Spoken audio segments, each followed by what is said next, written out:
कहानी की शुरुआत में हम एक छोटी बच्ची फिनिक्स को देखते हैं जो कि अपने पेरेंट्स के साथ एक गांव में रहती है और इस टाइम वो अपने पेरेंट्स के साथ एक नदी में से मछलियां पकड़ रही होती है। अब जाल फेंकते हुए फिनिक्स के फादर पानी में गिर जाते हैं और जैसे ही वो ऊपर आते हैं तो तभी अचानक से पानी में से एक डीमन फिश बाहर आती है जो कि काफी बड़ी और खतरनाक थी और वो फिनिक्स के पेरेंट्स को खा लेती है। तभी ये देखकर वो बच्ची इतनी दुखी हो जाती है कि रोने लगती है। अब जैसे ही वो डीमन फिश फिनिक्स को खाने वाली होती है तो तब वहाँ पर एंट्री होती है इस मूवी के हीरो की जिसका नाम होता है जियांग जिया, जो हवा में उड़कर वहाँ पर आता है और उस डीमन फिश को अपना रोड देकर मारता है। इतनी ही देर में पानी से एक स्वॉर्ड उड़कर आती है जहाँ जियांग उसे अपने स्टिक से रोककर उसे वापस भेज देता है और तभी नदी में से बाहर निकलकर आता है रिवर गॉड जो कि इविल होता है और वो जियांग से फाइट करने लगता है। अब यहाँ पर जियांग और रिवर गॉड की काफी देर तक फाइट चलती रहती है। इस फाइट के दौरान जियांग रिवर गॉड को मारने के लिए अपना चाबुक यानी अपनी बेल्ट उस पर दे मारता है, लेकिन इस अटैक से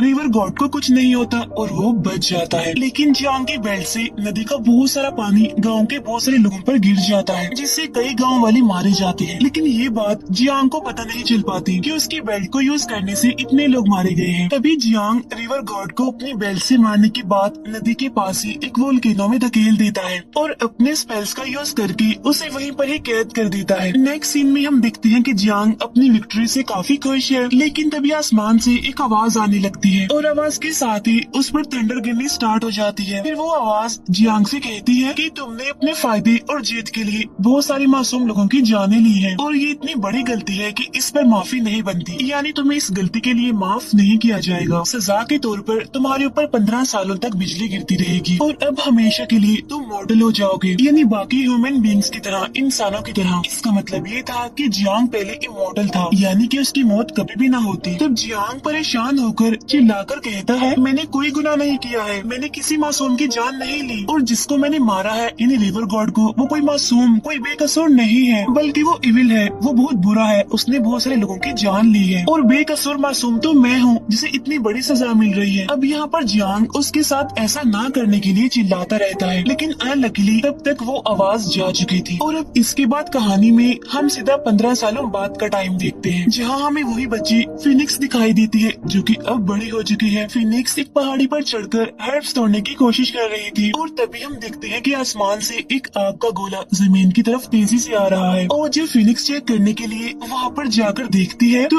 उसे वहाँ पर जियांग मिलता है काफी बुरी हालत में, क्योंकि वो काफी इंजर्ड था, उसकी बॉडी से खून बह रहा था। अब फिनिक्स उस टाइम तो उसे होश में नहीं ला पाती, लेकिन वो फौरन उसे अपने घर ले जाती है। अब इसी गाँव में हम रॉकी नाम की एक और लड़के को देखते हैं और ये लड़का रॉकी फिनिक्स को पसंद करता था और उस टाइम वो अपने दोस्तों के साथ फिनिक्स के घर के अंदर झांक रहा होता है, जहाँ वो देखता है कि फिनिक्स के बेड पर एक आदमी लेटा हुआ है और उसके पास फिनिक्स बैठी है। तब ये देखकर रॉकी को गुस्सा आता है और वो जेलस होने लगता है, इसीलिए मौका मिलते ही वो जियांग को उठाकर जंगल में ले जाते हैं। यहाँ पर रॉकी जियांग पर गुस्सा करने लगता है कि तुम स्ट्रेंजर हो, हम तुम्हें नहीं जानते, इसीलिए तुम हमारे गाँव को छोड़कर कहीं दूर चले जाओ। जिस पर जियांग कहता है कि मैं नहीं जाऊँगा, मेरी मर्जी, मैं जहाँ मर्जी जाऊँ, जहाँ मर्जी रहूँ, इससे तुम्हें क्या प्रॉब्लम है। जियांग के ऐसा कहते ही वो तीनों उसे पकड़ लेते हैं और उसे मारने लगते हैं, जहाँ जियांग अपने डिफेंस के लिए कुछ भी नहीं कर पाता और उसकी हालत खराब होने लगती है। तब उसे रियलाइज होता है कि सजा मिलने के साथ साथ उसकी सारी पावर्स भी जा चुकी है। फिर हमें रात के टाइम जंगल का सीन दिखाया जाता है और वहाँ जियांग जख्मी कमजोर हालत में हेल्पलेस पड़ा होता है और अपने फ्लैशबैक में वो उस सीन को याद करता है जब 15 साल तक उस पर बिजली गिरती रही और ठीक उसी टाइम वो अपनी वाइफ को याद करता है और उसकी वाइफ भी जियांग की तरह इमॉर्टल थी और उसकी wife same to same phoenix जैसी ही दिखती थी। और तभी जियांग को ढूंढते हुए फिनिक्स वहाँ पर आ जाती है और जब वो जियांग की ऐसी हालत देखती है तो वो उसे अपने साथ घर ले जाती है। नेक्स्ट सीन में हम देखते हैं कि गांव की एक लेडी नदी के किनारे कपड़े धो रही थी, लेकिन तभी पानी में उसे कुछ हलचल होती हुई फील होती है। लेकिन तभी वो डीमन फिश पलक झपकते ही उस पर अटैक करती है और उसे खा लेती है और वापस से पानी में चली जाती है। अब इस औरत की मौत की वजह से गांव के सारे लोग काफी भड़क जाते हैं, काफी गुस्से में आ जाते हैं और फिनिक्स से कहते हैं कि उस आदमी को अपने घर से बाहर निकालो। हमें लगता है कि इसी की वजह से डीमन फिश यहाँ पर आई है और हमारे गाँव की उस औरत को खा गई। तो फिनिक्स उन सबको समझाती है और और उन्हें रोकती है, लेकिन वो सभी जियांग को उठाकर डीमन फिश के पास फेंकने के लिए चले जाते हैं। वो देखते ही देखते जियांग को नदी में फेंक देते हैं और जब डीमन फिश जियांग पर अटैक करने के लिए वहाँ पर आती है तब जियांग उसके मुंह में जाने से बचकर उसके सर पर चढ़ जाता है। अब डीमन फिश जियांग को उठाकर पानी से बाहर फेंक देती है और आसपास गांव के जितने भी लोग खड़े थे उन्हें शक करने लगती है, यानी उन्हें अपने अंदर समाने लगती है। तब ये देखकर डरते हुए सभी लोग वहाँ से भागने लगते हैं, लेकिन एक बच्ची वहीं पर ही गिर जाती है और अब डीमन फिश उसे शक करने लगती है। डीमन फिश उस बच्ची को हवा में कर देती है। उसे बचाने के लिए फिनिक्स उसकी तरफ बढ़ती है और उसे पकड़ लेती है, लेकिन अब डीमन फिश उन दोनों को ही शक करने लगती है, जिससे वो दोनों डीमन फिश के मुंह में जाने वाली होती है। लेकिन तभी डीमन फिश के मुंह में जाने से पहले जियांग फिनिक्स की पांव पकड़ लेता है, जहाँ इसी दौरान बाकी गांव वाले और रॉकी उस डीमन फिश पर हमला कर रहे होते हैं, जिससे डीमन फिश उन तीनों को छोड़कर वहाँ से भाग जाती है। अब उन दोनों की जान बचाने के लिए सारे लोग जियांग का शुक्रिया अदा करने लगते हैं और अब जियांग भी वहाँ से जा रहा होता है, लेकिन तभी अचानक से एक ओल्ड मैन वहाँ से उठता है और कहता है कि मुझे एक अनाउंसमेंट करनी है, मुझे आप लोगों को कोई जरूरी बात बतानी है। लेकिन सभी गाँव वालों को वो ओल्ड मैन और उसकी बातें काफी अजीब लगती है और कहते हैं कि हम जानते हैं कि तुम्हें रिवर गॉड ने ही भेजा है, क्योंकि वो इविल है, वो शैतान है। इसी वजह से वो सब उस ओल्ड मैन को मारने लगते हैं और तभी ये हलचल देखकर जियांग भी वहाँ पर आ जाता है और वो सभी गांव वालों को बताता है कि इन्हें रिवर गॉड ने नहीं भेजा और न ही ये उसकी तरह डीमन है, बल्कि ये अर्थ गॉड है। तब गांव के सारे लोग अर्थ गॉड से अपने बिहेवियर पर माफी मांगते हैं। अर्थ गॉड उनसे कहते हैं कि मुझे आप सबको एक जरूरी बात बतानी है और वो ये कि तुम्हारा गांव खतरे में है, क्योंकि रिवर गॉड जो 15 सालों से कैद था वो आजाद होने वाला है। तब गांव के सारे लोग परेशान होते हुए अर्थ गॉड से पूछते हैं, तो फिर आप ही बताइए हमें क्या करना चाहिए, क्या करें हम अपने गांव को बचाने के लिए। जिस पर अर्थ गॉड कहते हैं, घबराइए मत, मैं आपके साथ हूँ। गांव को और आप लोगों को बचाने के लिए मेरे पास एक सोल्यूशन है और वो ये कि जो कोई भी गॉड की उस बेल्ट को लाएगा वो ही रिवर गॉड को हरा सकता है। और तभी वहाँ पर रॉकी आ जाता है जो कहता है कि मैं लाऊंगा उस बेल्ट को। जिस पर अर्थ गॉड उसे कहते हैं कि तुम लाओगे बेल्ट को, ऐसा नहीं हो सकता, तुम नहीं ला सकते उस बेल्ट को, क्योंकि तुम्हारे अंदर कोई पावर्स कोई एबिलिटीज नहीं है और मैं तो तुम्हें एक स्लैब लगाकर ही नीचे फेंक दूं। तब ये सारी बातें सुनकर जियांग वहाँ से जाने लगता है। तभी अर्थ गॉड भी जियांग के पीछे पीछे आ जाता है। तब जियांग कहता है कि छोड़िए, इसका कोई फायदा नहीं है, क्योंकि वो चाबुक यानी वो बेल्ट मुझसे ले ली गई है। इसका मतलब ये है कि अर्थ गॉड ने जिस गॉड का चाबुक यानी बेल्ट लाने के लिए कहा था वो गॉड कोई और नहीं बल्कि यही है जियांग जियाओ। तो इसका मतलब ये है कि जियांग भी एक गॉड था और इसीलिए वो इमोर्टल था और उसके पास इतनी पावर्स थी जो कि अब ले ली गई। तब उसकी ये बात सुनकर अर्थ गॉड उससे कहता है कि गॉड की बेल्ट को कोई भी वापस नहीं ले सकता, उनसे वो कोई नहीं छीन सकता। वो बेल्ट तुमसे ली नहीं गई बल्कि गॉड के टॉम में यानी मकबरे में है, यानी जहाँ एंशिएंट टाइम के गॉड पुराने गॉड रहा करते थे। और जियांग सुनो मेरी बात, उस बेल्ट को बस तुम ही ला सकते हो। अब ये सारी बातें फिनिक्स छुपकर सुन रही होती है और यहाँ पर उसे जियांग के बारे में पता चल जाता है कि जियांग कोई आम इंसान नहीं है बल्कि वो है जियांग जियाओ। लेकिन यहाँ पर जियांग अर्थ गॉड को मना कर देता है और कहता है कि मैं उस बेल्ट को अब नहीं ला सकता, क्योंकि मैं अब मॉर्टल हूँ, यानी अब मैं भी बाकी इंसानों के जैसा हूँ, मेरे हाथ में कुछ नहीं है, अब मैं कुछ नहीं कर सकता। ये कहकर वो वहाँ से जाने लगता है।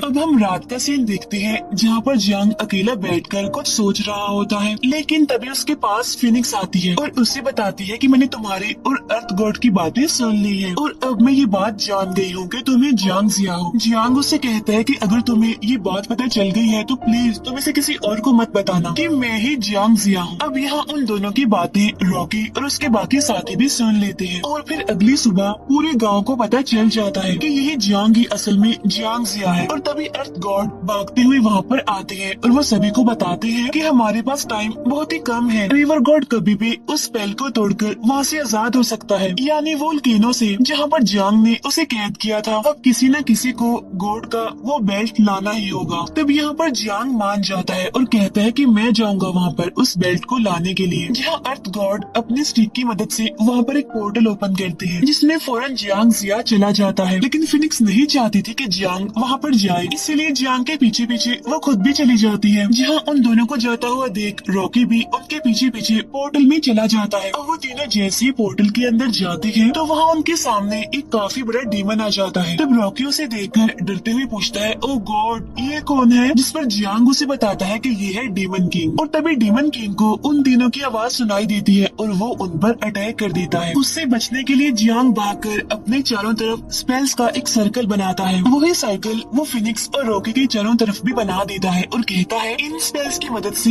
ये हमें देख नहीं पाएगा। लेकिन यहाँ पर एक मुसीबत भी है, ये स्पेल्स ज्यादा देर तक काम नहीं करते। तो जैसे ही मैं बोलूँ भागकर दूसरी तरफ चले जाना, क्योंकि वहाँ पर डीमन किंग नहीं आ पाएगा। तब जियांग के 1 2 3 कहते ही वो वहाँ से भाग जाते हैं। लेकिन तभी डीमन किंग अपने जायंट एक्स की मदद से जियांग के बैग पर अटैक करता है और उसे काफी दूर फेंक देता है। तब वो दोनों जियांग को उठाकर एक जगह पर लिटा देते हैं। लेकिन तभी वहाँ पर जियांग की वाइफ आ जाती है, जो कि सच में सेम टू सेम फिनिक्स जैसी ही दिख रही थी। वो फिनिक्स से कहती है कि अगर तुम जियांग की जान बचाना चाहती हो तो तुम्हें उसे अपना ब्लड ट्रांसफर करना होगा और ब्लड ट्रांसफर करने में मैं तुम्हारी हेल्प करूंगी। फिर वो अपने पावर्स का इस्तेमाल करके फिनिक्स का ब्लड जियांग में ट्रांसफर करने लगती है और कहती है कि जियांग को जब होश आए तो उसे ये बात मत बताना कि मैं यहाँ पर आई थी और मैंने ये सब कुछ किया था। और इतना कहते ही जियांग की वाइफ वहाँ से गायब हो जाती है। फिर थोड़ी ही देर के बाद जियांग को जब होश आती है तो वो कहता है कि अब मैं पहले की निस्बत ज्यादा अच्छा फील कर रहा हूँ। बताओ फिनिक्स ये तुमने कैसे किया? और जब रॉकी इस बारे में बताने ही वाला होता है तो फिनिक्स उसकी बात को काटते हुए कहती है कि छोड़ो इन बातों को, हमें देर हो रही है, चलो गॉड की उस बेल्ट को ढूंढने के लिए चलते हैं जिसके लिए हम यहाँ पर आए थे। उधर दूसरी तरफ गाँव में अर्थ गॉड और गाँव वाले डीमन फिश के साथ फाइट करके उसे पकड़ने की कोशिश कर रहे होते हैं। उधर वो तीनों गॉड के टॉम यानी मकबरे में पहुंच जाते हैं, जहां उनके सामने एक काफी बड़ा स्कल्पचर यानी स्टैचू होता है। तब जियांग उन्हें बताता है कि ये प्रोटेक्टर है और यहाँ आने वाले लोगों को इनकी तरफ से दिए जाने वाले टेस्ट को पास करना होता है। और तभी एक बड़ा सा बर्निंग स्कल वहाँ पर विजिबल होता है, जहाँ नेक्स्ट सीन में जियांग खुद को चेन से बंधा हुआ पाता है, जहाँ उसके ऊपर बिजली भी गिर रही थी। यहाँ पर जियांग को फिर से वो आवाज सुनाई देती है जो उसे कहती है, जियांग जिया क्या तुम्हें अपनी गलती का एहसास हुआ है? यानी जो गलती तुमने की थी क्या तुम्हें उसका रियलाइज हुआ? जिस पर जियांग कहता है कि जब मैंने कोई गलती की ही नहीं तो मैं क्या रियलाइज करूं? तब ये बात सुनकर वो आवाज जियांग से कहती है कि सवाल का जवाब जानने के लिए तुम उसी गांव में जाओ, यानी उन मॉडल्स के गांव में, और तब तुम्हें पता चलेगा कि तुमने क्या गलती की है, तुमसे क्या गुनाह हो गया है। तब यहाँ पर जियांग गायब होकर 15 साल पहले उसी दिन में आ जाता है, यानी जहाँ पर वो रिवर गॉड से लड़ाई कर रहा था, जो सीन हमने मूवी के स्टार्ट में भी देखा था, जहाँ वो देखता है कि लड़ाई के दौरान उसने नदी के पानी से बहुत सारे गांव के लोगों को मार दिया है। और तब जाकर जियांग को अपनी गलती का रियलाइज होता है। लेकिन तभी अचानक एक बार फिर से जियांग गायब होकर उसी प्रोटेक्टर के सामने आ जाता है। फिर थोड़ी ही देर के बाद वो बेल्ट उसके सामने विजिबल हो जाती है, जहाँ वो बर्निंग स्कल उसे कहता है कि जियांग तुम्हारे सामने एक इम्तिहान है, तुम्हें 2 चीजों में से एक को चूज करना होगा, या तो तुम्हें इस बेल्ट को चूज करना होगा या गांव वालों की जानों को। जिस पर जियांग हैरान होते हुए कहते हैं कि ये कैसा टेस्ट है, मैं कभी भी इस बेल्ट के लिए गाँव वालों की जान नहीं लूंगा। उधर हम गाँव में देखते हैं जहाँ पर रिवर गॉड आ गया है और उसने आते ही अर्थ गॉड पर अटैक कर दिया है। फिर रिवर गॉड अर्थ गॉड को मारने ही वाला होता है कि तभी उसके सामने आ जाता है जियांग जिया और अपनी थोड़ी बहुत बची हुई पावर से रिवर गॉड का सामना करता है, जहाँ रिवर गॉड जियांग को मारने के लिए अपना रॉड फेंकता है, जहाँ पर जियांग की जान बचाने के लिए फिनिक्स उस रॉड के सामने खुद आ जाती है और उस अटैक को वो अपने ऊपर ले लेती है और वो रॉड सीधा उसके आर पार हो जाता है और फिनिक्स इंजर्ड होकर जियांग की गोद में गिरती है। यहाँ पर वो जियांग से कहती है कि जब मैं पहले दिन तुमसे मिली थी मुझे तुम तभी से पसंद आ गए थे, और इतना कहते ही वो बेचारी मर जाती है। अब रिवर गॉड एक बार फिर से जियांग को मारने के लिए आगे बढ़ता है, लेकिन तभी आसमान से